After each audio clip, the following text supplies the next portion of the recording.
This is the Generic Live Show for Sunday, the 14th of April, 2018. And it starts right now.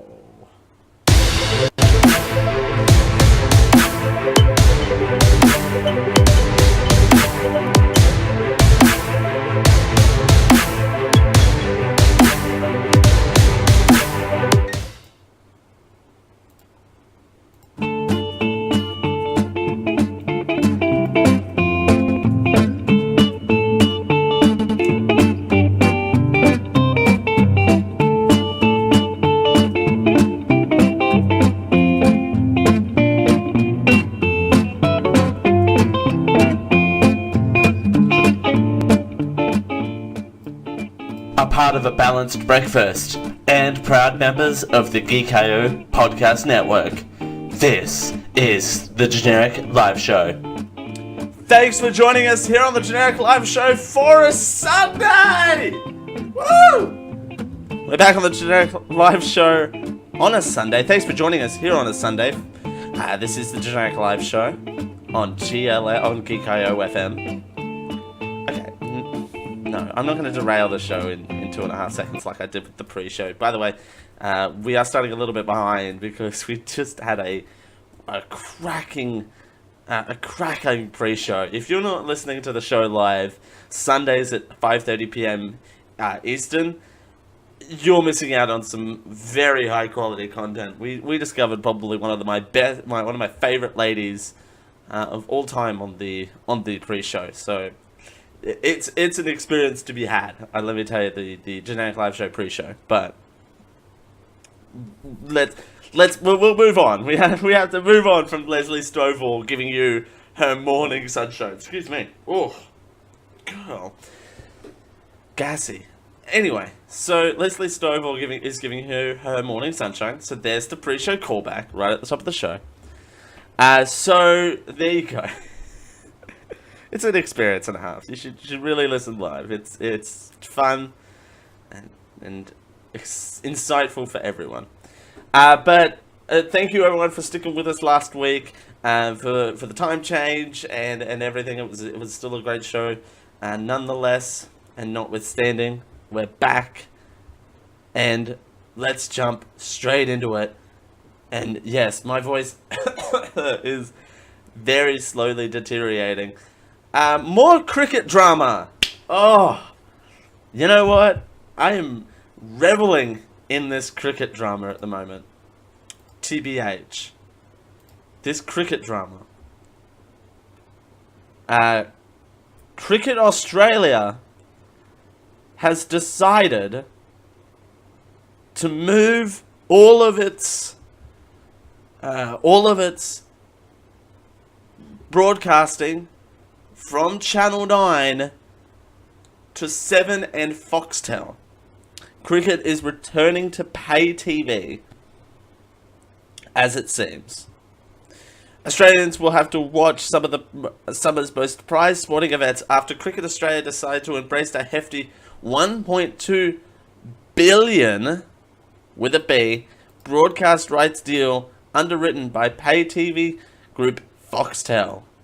Foxtel, which is controlled by Rupert Murdoch's News Corporation, on Friday won the rights to broadcast every ball bowled in home international test matches, one-day internationals, and 2020 games, as well as Big Bash leagues for the next 6 domestic seasons. For the next 6 seasons. That'll take them through to 2024, I believe. It's huge. So what exactly are the moves? Let's scroll down to the end. So Channel 7 and Foxtel have split the bill. They went to Cricket Australia and went, let's split the bill to get this off Channel 9.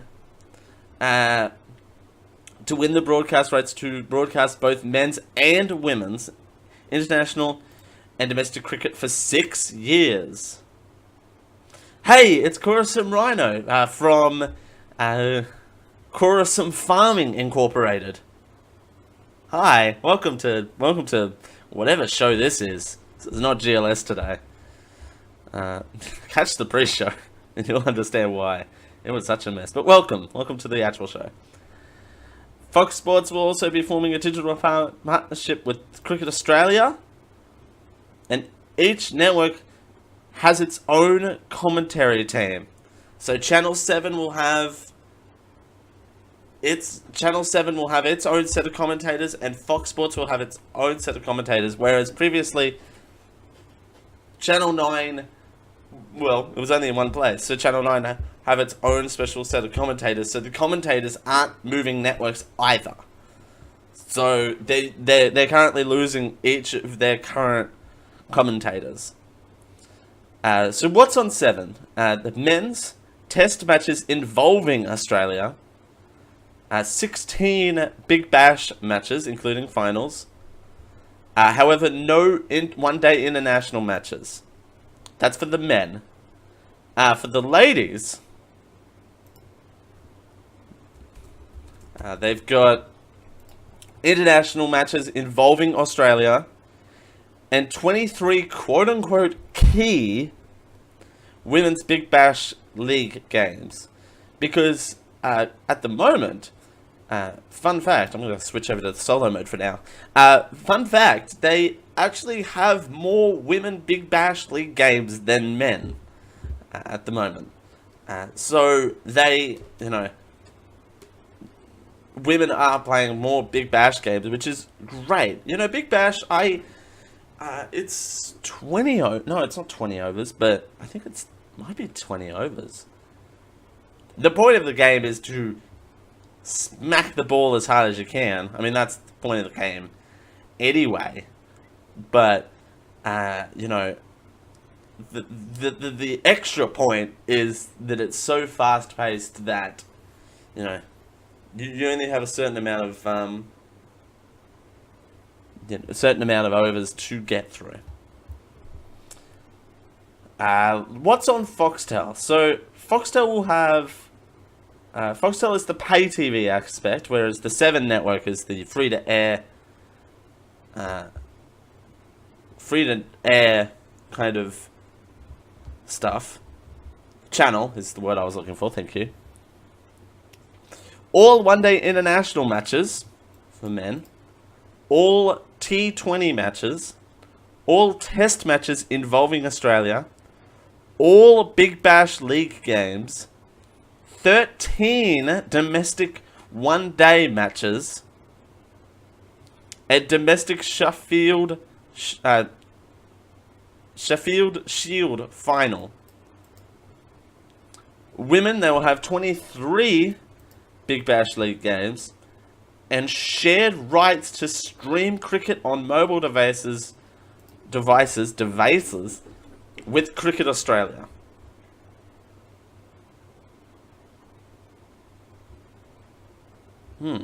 Apparently, breaking news, beep beep beep beep beep beep.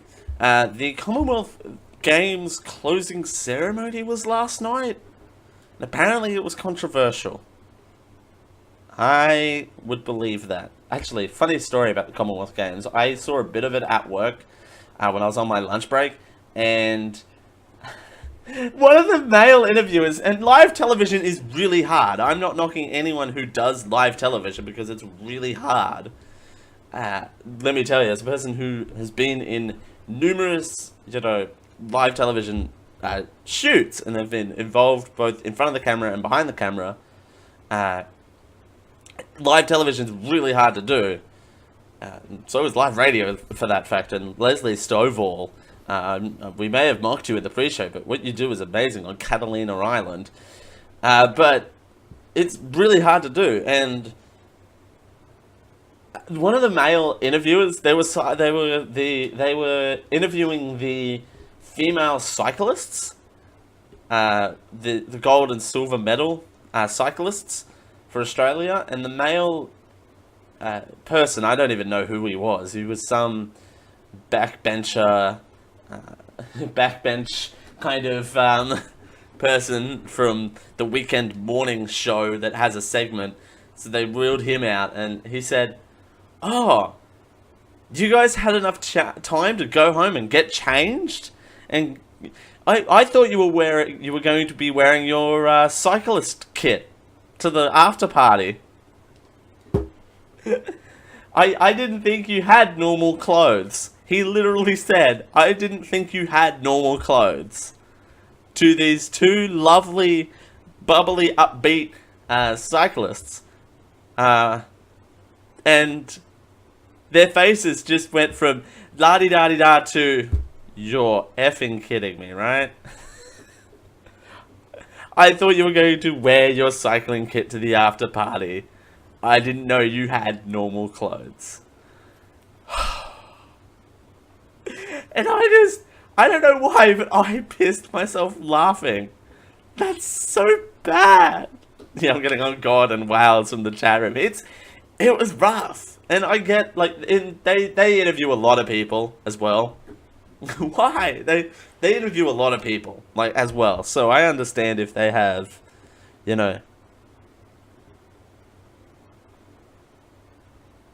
if they have issues, you know, having their phrases. They interviewed like 30 people because it was the night before, like most of the events had finished, and particularly the long haul events as well were hosted on the second to last day. We are also geeking at Old School today, where Dale's drinking live on air. My voice is wrecked. I shouldn't have done all that yelling in the pre-show. But yeah, I thought that would be an interesting tidbit. But apparently, there's some controversy surrounding the Commonwealth Games closing ceremony. We're gonna get our people onto that. We got Top Men, aka me, onto that in the commercial break. I'll dig that up. It's interesting. All right. So apparently, also in cricketdrama.net fun time here. Apparently, there's something to do with anti-siphoning laws going on, simply because Australian law states that pay TV cannot wholly have the rights to stuff on pay television. It has to be available somewhere else. Unfortunately, Game of Thrones wasn't a qualifier for those laws, but I could go on for years about this, but I won't. I'll save you from that. But the head of Foxtel is questioned about that, and this is what this is. Has the Communications Minister changed the anti-siphoning list to take one-day cricket off that list at this stage? No, we've certainly worked through all of the necessary regulatory requirements in regards to the one-day internationals and the T20s. Is the list changed or not at this stage? No, the list hasn't changed. The list hasn't changed. So one-day cricket is still on the anti-siphoning list. Is that right? One-day cricket is listed, but we worked through all of the regulatory requirements to find a balance that allows more cricket to be televised than ever before. More cricket is to be televised across the board, but also on free-to-air television.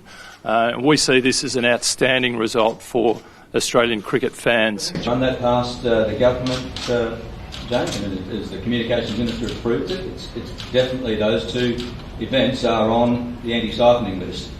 They should be free to all Australians, not just to subscriber-paying Foxtel payments.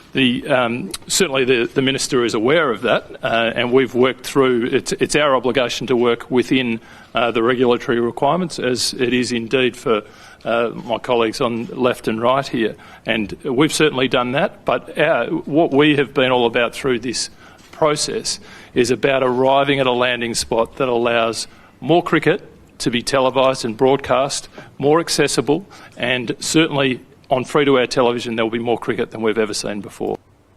Now, oh, I cut that word off. That was before. Now, I have 1 point.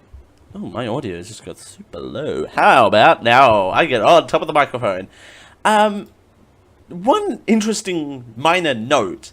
The one-day international cricket will be available on the Cricket Australia streaming service that has its own membership that isn't bundled into any kind of pay TV structure. I'm assuming the current structure for Cricket Australia will stay the same. That's not changing. The streaming service is just the fact that Foxtel's now the one putting it there. Huh. Okay. I mean, it's interesting. I like following cricket drama, as you can clearly tell. It has not been a good year for Cricket Australia. Let's be completely honest. I'm very happy the fact that more women's cricket will now be televised under this deal. I think the point that the questioner there wanted to make was why aren't all these same events broadcasted on the network? You know, if that makes sense, you know. Why aren't all 29 however many games? Let's look this up real quick. Why aren't all, 23 Big Bash games, or why is one day cricket only now exclusive to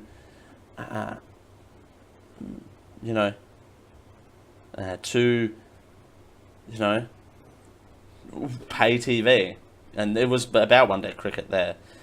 So why isn't that available on the 7 network as well? Corus Moreno says, I've only heard you share about cricket scandals this year, but it seems like a lot to me. Yeah, Cricket Australia, it has gone through a lot, particularly in the last month and a bit too. Like the sandpaper paper scandal. Now there's sandpapering, ball tampering, sandpapering. That's not a thing. The ball tampering scandal. Now people are going after Cricket Australia themselves for allowing that to happen, and it's like, well, what? It's put the game in disrepute a little bit, but why? Like, the governing body didn't put the sandpaper in the captain's pocket, literally and metaphorically, and also that's now a good analogy. Blank didn't put the sandpaper in his pocket. There you go. So, I don't go out of my way to read cricket stories. See? Generic live show. Generic live show, bringing you stories that you don't want read. Question mark. Hi, M-Beam. Hi, M-Beam. So, we're running really late. You know what? Let's skip this. Let's skip this Gmail story and quickly run through this other one. Let's quickly do a same as you remember, same as it ever was, shall we? Let's quickly do that. Ladies and gentlemen, we're not even going to take a break. Let's quickly do this.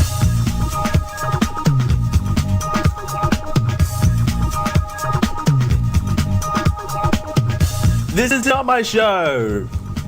Or is it? I forget. I can't remember.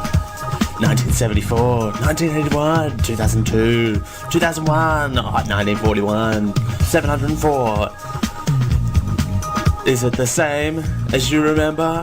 Or is it the same as it ever was? I love that intro so much. So let's do same as you remember, same as it ever was, real quick before we get into our take a break and get into our main story. Ladies and gentlemen, we're going back into the time machine to January 1989. I should really keep track of which ones. Oh my God. Hi, M-Beam, Dale, in response to hi, Dale from M-Beam. This is getting super mela. Mela? Super mela! Oh God, super meta is what I meant. Soup O'Mela. That sounds like a delicious soup. Alright, so January 1st, 1989, the New York City transit fee rises from $1 to $1.15. 1989. January 1st, 1989. The year. Okay, 1989, ladies and gentlemen. Portobello. There you go. I need way more of this. And done. The year, so 1989 was the year of the young reader. We've had the year of the elderly, the year of the youth, and now we've got the year of young reader. There you go. UCLA wins the 7th consecutive bowl game on January 2nd, 1989. Superwoman, single released by Karen White, was released on January 2nd. Later became single of the year. I'm not ready. A Russian newspaper on January 3rd gets its first commercial advertisement. Oh, this is a fun game. Everyone's putting their ages in on how old they were when 1989 came around. I'm going to put mine in there.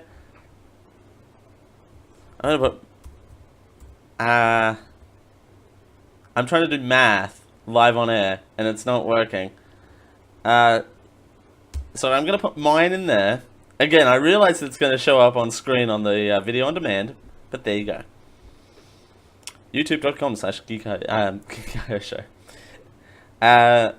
January 4th, 1989, George H.W. Bush was the first vice president since Martin Van Buren to declare himself president of the United States.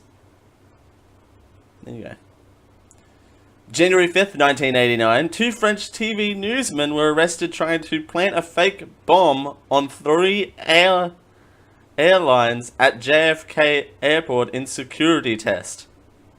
Jeez. Wow. Oof. January 11th, 1989, kindergarten student was caught with a loaded handgun at a Bronx school. Jeez. Cheap as well. There you go.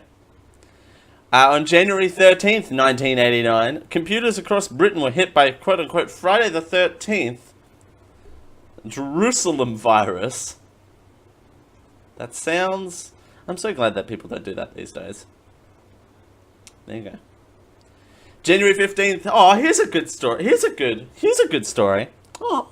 January 15th, 1989, Cerebral Palsy Telethon raises $22 million. Oh, there you go.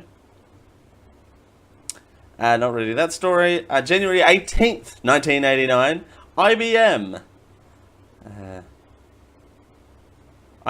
announces earnings up 10.4% in 1988. That's so cute. IBM is that still a company? Is that still still a thing? January 26th, 1989, AT&T reports first loss in 103 years. Only earning, get this. Oh no, is that a loss of 1.67 billion? Oof. Oof. Oof. More cricket news. January 26, 1989. Test debut for Mark Taylor, Australia versus West Indies in Sydney. Also on January 26, 1989. Madison Square Garden announces 2-year, $100 million renovation plan. There you go. And that is about it. Oh no, we got one more. January 29th, 1989, Orlando Arena opens in Orlando, Florida. And that, ladies and gentlemen, was...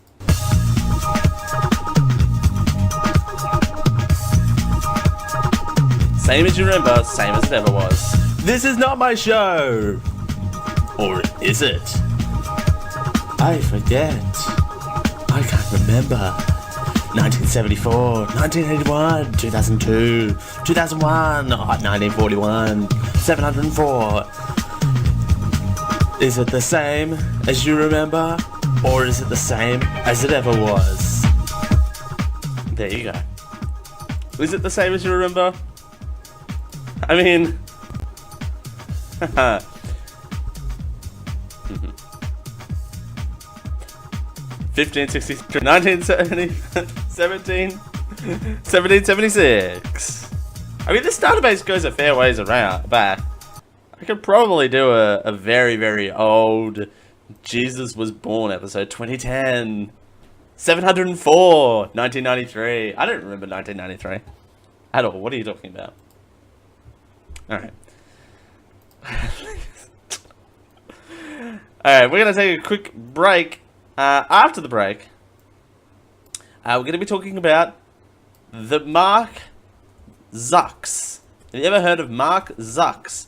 He has a small company called Book Your Face. 1066. Mark Zucks has a small website called Book Your Face, and he faced the Senate over some data mining issues, and we'll break it down when we return. As we continue here on the Generic Live Show, it's Dale Campbell here with you. We're doing it for Geek.io. It's a pleasure as always. We'll be right back after these messages. Stay tuned. Enjoying the show? Want more once we go offline? You can keep the conversation going in the Geek.io Discord over at geek-io.net/discord. Hang out with all of your favorite Geek.io personalities, and if you support our Patreon at patreon.com/geek.io, you get exclusive content. Again, keep the conversation alive once we go offline over at geek-io.net/discord. The Generic Live Show is proudly powered by you. That's right, you. Patreon.com/geek.io is where you can support this show and all of your favorite Geek.io productions. For as little as $1 a month, you get everything that we do in one nice nifty RSS feed. And you can get a special room in our Discord at geek-io.net/discord and hang out with all of your favorite geeks. Just head on over to patreon.com/geek.io. That's patreon.com/geek.io, GEEKIO. For all the reward levels, including a produce your own show level, and for all of the details. We thank you for your support.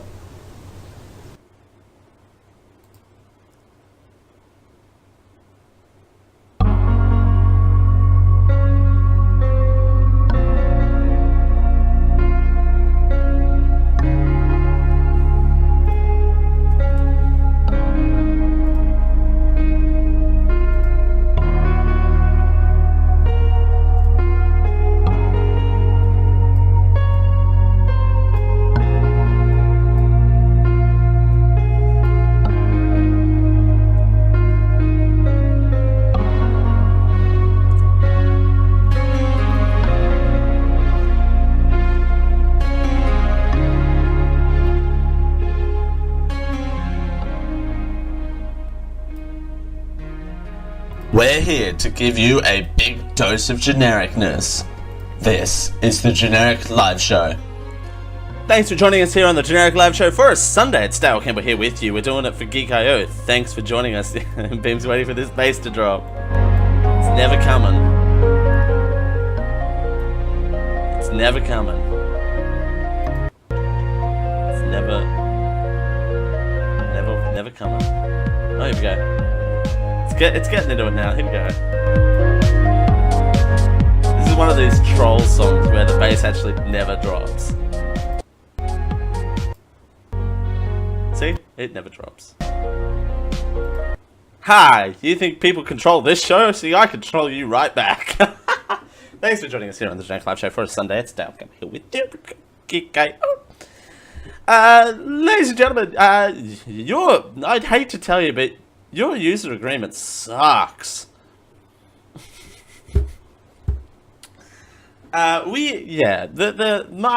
Zuckerberg faced the US Senate, apologized and explained and defended the tech giant over data privacy, and oh boy, we have some juicy clips for you on the Genetic Live Show, simply because who does not like juicy clips? I mean,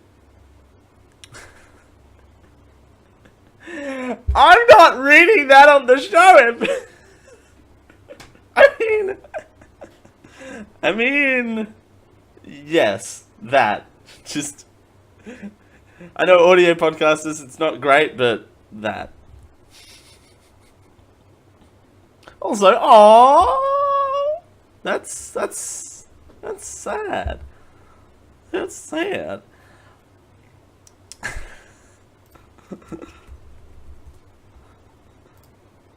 So we've got the best moments from the Senate hearing in 3 minutes. We just got to run through this in 3 minutes. How does that sound? Does that sound good? Hey, web browser, how does that sound? Hey, and work. And done. The video will interrupt us. Or not, actually. Huh. Kenny to Zuckerberg saying, your user agreement sucks.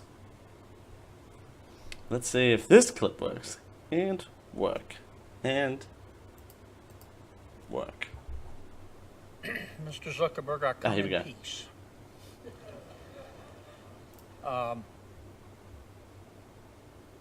I don't want to vote to have to regulate Facebook, but by God, I will. A lot of that depends on you. I'm a little disappointed in this hearing today.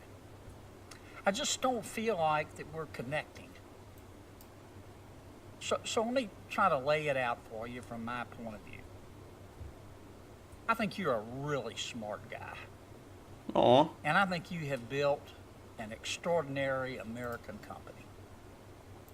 And you've done a lot of good. Some of the things that you've been able to do are magical. But our promised digital utopia, we have discovered, has minefields. There's some impurities in the Facebook punch bowl. And they got to be fixed.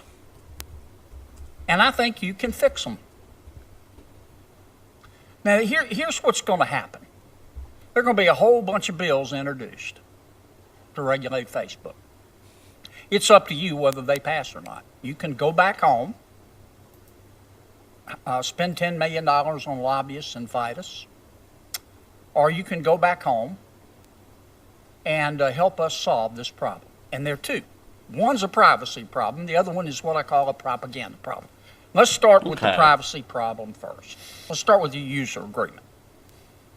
Here's what everybody's been trying to tell you today, and I say this gently. Well, here we go. Your user agreement sucks. Bazinga! Got him! Got-y! Alright, we continue. I was waiting for the punchline. Wait. I have a feeling that we don't need to laugh track on any of this. You can spot me 75 IQ points. If I can figure it out, you can figure it out. The purpose of that user agreement is to cover Facebook's rear end. It's not to inform your users about their rights. Now, you know that, and I know that. I'm going to suggest to you that you go back home and rewrite it. And tell your $1,200 an hour lawyers, no disrespect, they're good. But tell them you want it written in English, in non-Swahili, so the average American can understand it. That would be a start. Oof. I realize the issues. Wow. Okay. That was something special, ladies and gentlemen. Yeah, I do apologize. I had to turn that up manually, magically.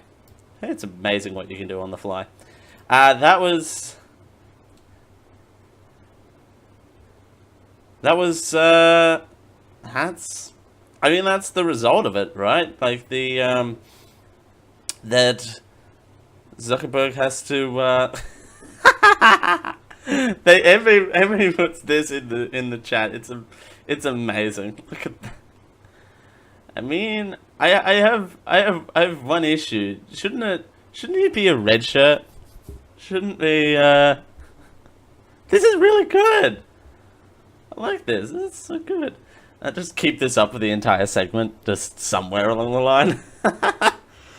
But yeah, no, that's basically the takeaway of all of this is that Zuckerberg needs to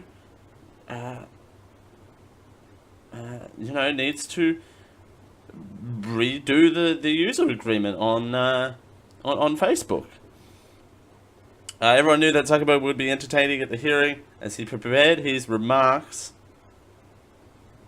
It's Commander Data from TNG. I mean, that's true. I just feel like half the Senate hearings, Zuckerberg looked like he was going to die. Testifying about data, he looks like a robot. So does Zuckerberg, really. I don't really know much about the next generation to comment on that. I've seen episodes. I haven't seen the entire run though. Maybe I should. But that's pretty much what he testified bad.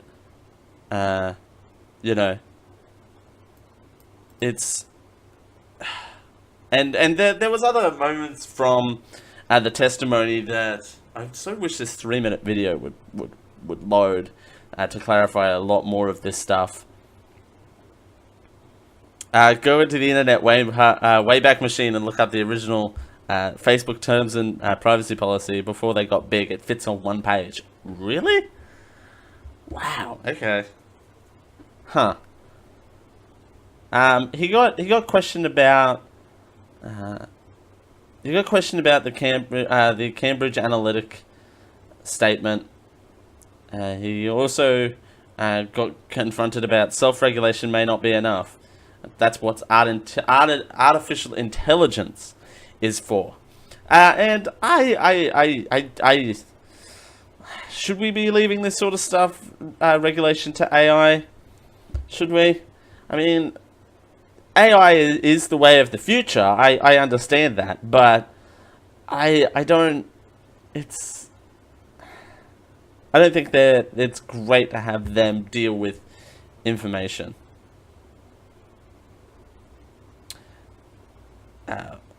No, and apparently also that there's worries that Facebook are using your devices to stare on you. And Zuckerberg declined that. Senator Gary Peters, a Democratic from Michigan, asked Zuckerberg to clarify the common belief among many users that Facebook is listening on consumers' conversations using microphones on electronic devices, then serving those people ads on what microphone picks up. Zuckerberg forcefully declined that claim,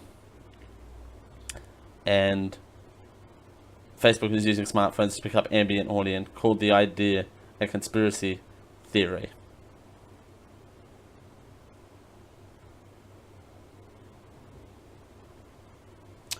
Ooh, MBeams provided us a link to the 2005 privacy policy. This will be interesting. Let's go through this. This will be great. The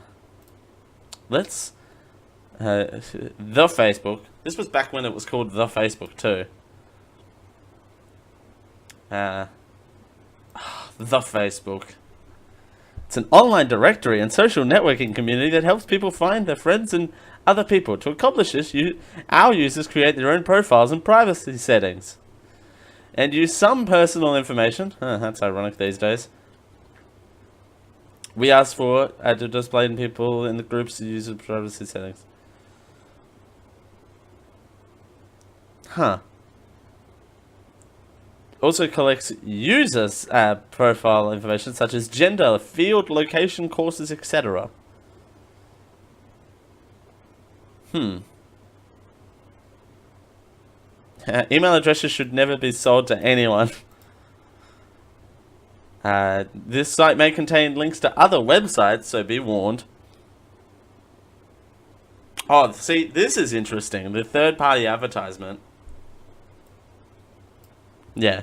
Facebook collects information from other sources such as newspaper and instant messaging services. This information is gathered regardless of use of the site. That's also worrying as well. That's also worrying. What's also worrying is advertisements that appear on the website are delivered to our users by our advertising partners. Our advertising partners may set cookies. This allows the advertising network to recognize your computer at any time, and they send you an advertisement in the way they may compile information where you or other who are using your computer saw your advertisement to determine which advertisements are clicked.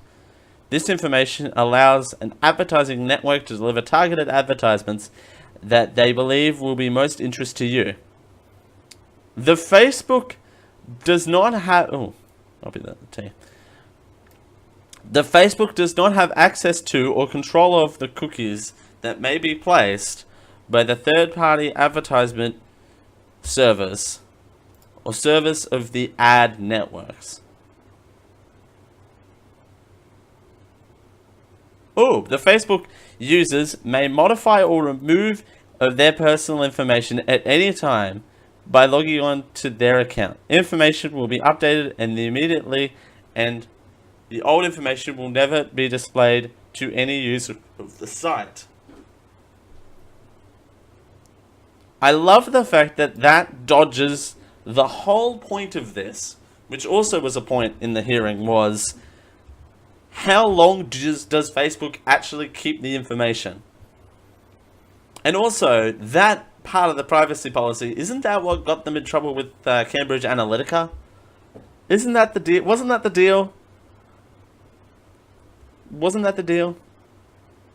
That Facebook, I don't know if they've updated it since then, didn't have any control over third parties and what they did. I think that was the whole thing.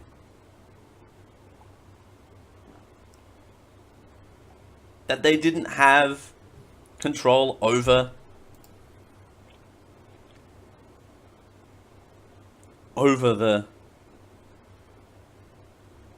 third party people. We got a clip of Zuckerberg squirming. Does anyone want to see Zuckerberg squirm? I do. This was about to share his own personal data. So, Senator Richard J. Durbin, a Democrat from Illinois, drove straight at the heart of the matter when he asked Zuckerberg whether or not he'd be comfortable sharing the name of his hotel that he would be staying at. I think that may be all what it's about, Durbin said. Your right to privacy, the limits to the right to privacy, and how much you give away in modern America in the name of, quote, connecting people around the world. Here's this clip. Thank you very much, Mr. Chairman. Mr. Zuckerberg, would you be comfortable sharing with us the name of the hotel you stayed in last night?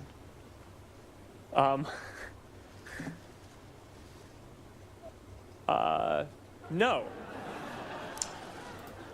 If you've messaged anybody this week, would you share with us the names of the people you've messaged? Senator, no, I would probably not choose to do that publicly here. I think that may be what this is all about. Your right to privacy, the limits of your right to privacy, and how much you give away in modern America in the name of, quote, connecting people around the world. It's true. And I know I'm guilty of this as well, is oversharing personal information on social media. MBeam says, what about web server data? True. What about the web server data sits there, doesn't it? It just sits there.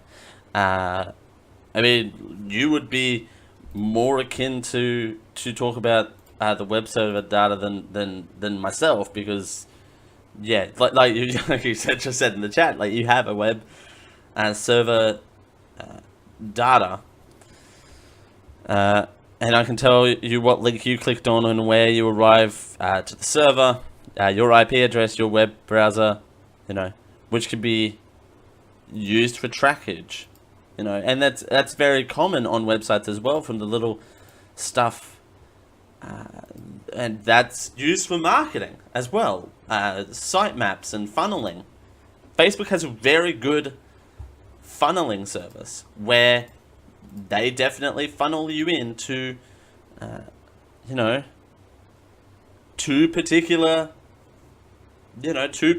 areas. They get you to click on certain things. They funnel you a certain way, and funneling is a tool, and people don't know how to handle the funneling process properly at all. And I don't have the answer. I'm merely just sharing the story. I'm doing kind of a bad job, but sharing the story with you. I don't know much of the technical stuff, and if someone wants to, come on and correct me about any of the technical stuff, please do feel free. I have the Discord open. I'm more than happy to discuss this with people. Maybe more so next hour, but stay on for this hour, because we're heading to the top of the hour here. But what is happening to this light? But again, yeah, like MBeam runs a server, and it can tell you what you clicked on, and companies use that data. But how about some awkward moments? Do you want to hear? This is what we here at GLS ravel in, are the awkward moments. We got a compilation of awkward moments here for you, because that's what we do. Have you or anyone at Facebook been interviewed by the special counsel's office? Yes. Have you been interviewed? I have not. I have not. Others have. I believe so, and I want to be careful here, because that our work with the special counsel is confidential, and I want to make sure that in an open session I'm not revealing something that's confidential. I understand. That's why I made clear that you have been contacted, you have had subpoenas. Actually, let me clarify that. I actually am not aware of a subpoena. I believe that there may be, but I know we're working with them. Do you know who Palantir is? I do. Some people have referred to them as Stanford Analytica. Do you agree? Senator, I have not heard that. Okay. Do you think Palantir taught Cambridge Analytica, as press reports are saying, how to do these tactics? Senator, I don't know.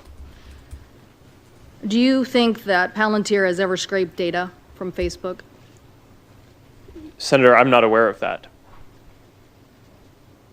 Okay. Do you think that during the 2016 campaign, as Cambridge Analytica was providing support to the Trump campaign under Project Alamo, were there any Facebook people involved in that sharing of technique and information? Senator, we provided support to the Trump campaign similar to what we provide to any advertiser or campaign who asks for it.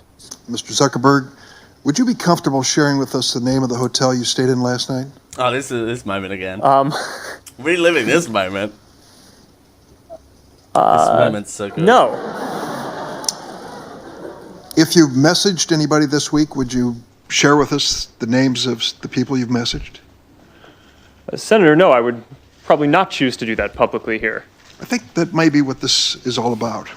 Here's what everybody's been trying to tell you today, and I say this gently. So the average... They're mostly in America. You couldn't global behemoth that you guys are, only in America. Would you agree with that?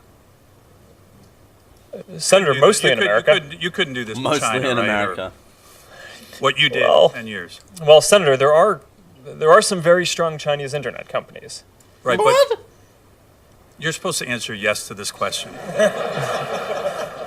Okay, come on, I'm trying to help you, right? I mean, give me a break. You're in front of a bunch of... The answer is yes, okay? So thank you. Oh, yeah. I mean,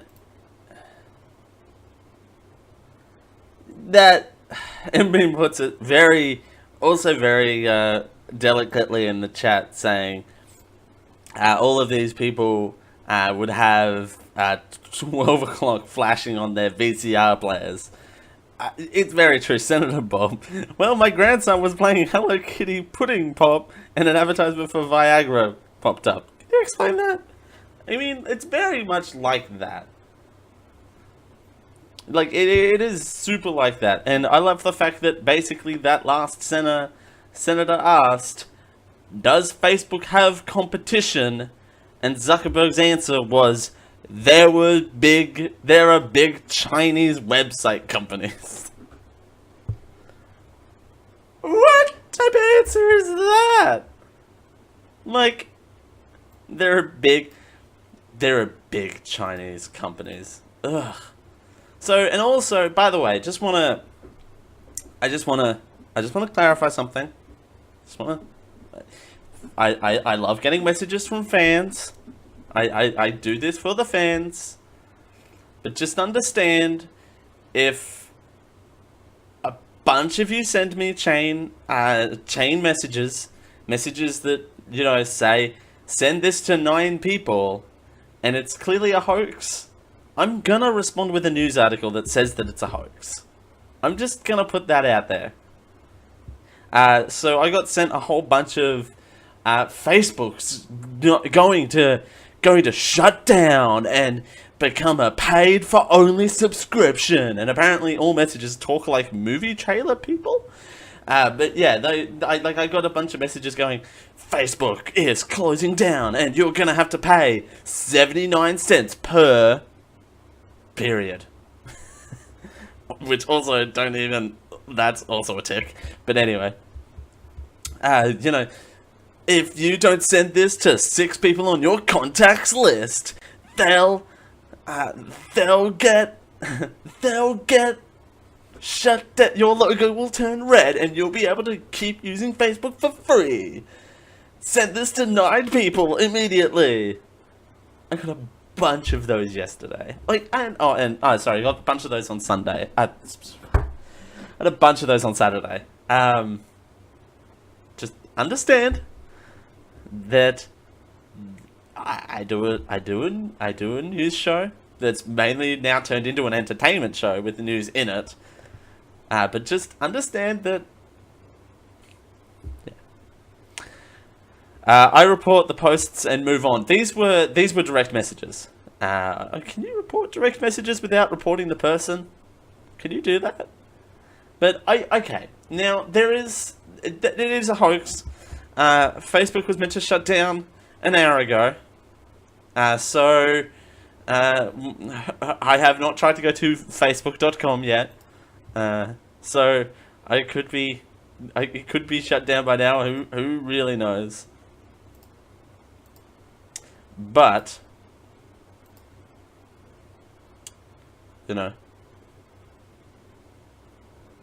who knows? But I'm fairly sure that it will be free. Now I don't knock the idea of the fact that maybe someday in the future that there may be a ad-free Facebook. You know, there may be a pay $5 a month for an ad-free experience, and a news feed, the most recent news feed will be the only one there, and say that, you know, the Facebook will charge $5 a month, or however much, because if they charge $5 a month, you know the people would pay that. It's affordable. It's a cup of coffee a week, and blah blah blah. You can see it now. You know, for an ad-free experience, and the not the most popular or the arrogant feed, but more so the kind of most recent feed being the only one where you can see feed from everyone and you don't have to put people as see first to kind of juggle your own feed as what I do now. And even some of that see first stuff gets juggled in the algorithm. I am aware. I can see that being the future. And I could imagine Facebook being the one to go in that path first. I don't see it necessarily working with Twitter, to be completely honest. I don't see, and I understand that there are sponsored tweets, but they're not as intrusive as Facebook ads are. MBeam says, honestly, through a paid social network would be nice. It would probably cut down on the bogus spam bots, bullcrap posts by 60%. Charge for like $12 a year, $1 a month, or 1 year at a time. That's fair. $12 a year for no ads and a feed that is actually in chronological order as the default feed. I would pay for that. I would have to juggle stuff around, but I would pay for that. You know. And it's easy to do on their side, you know, but they're not going to, ever, but what can you do? Alright, well, it's raining outside. Joy. It's a gloomy day today, hey? It's not a good day outside. So that's why you're trapped inside with me. Aww. So we're going to take a quick break to separate the hours here. I just realized that we are running super late, but that's okay. We'll figure it out. Paris, oui, they have the cheese there and whatnot, and they could be pulling up to 43,000 Airbnb listings by June. We'll tell you why, and we'll tell you how. Coming right up here on the Genetic Live Show in hour 2. I'm Dale Campbell doing it for Geek.io. Stay tuned. We'll be right back after these messages.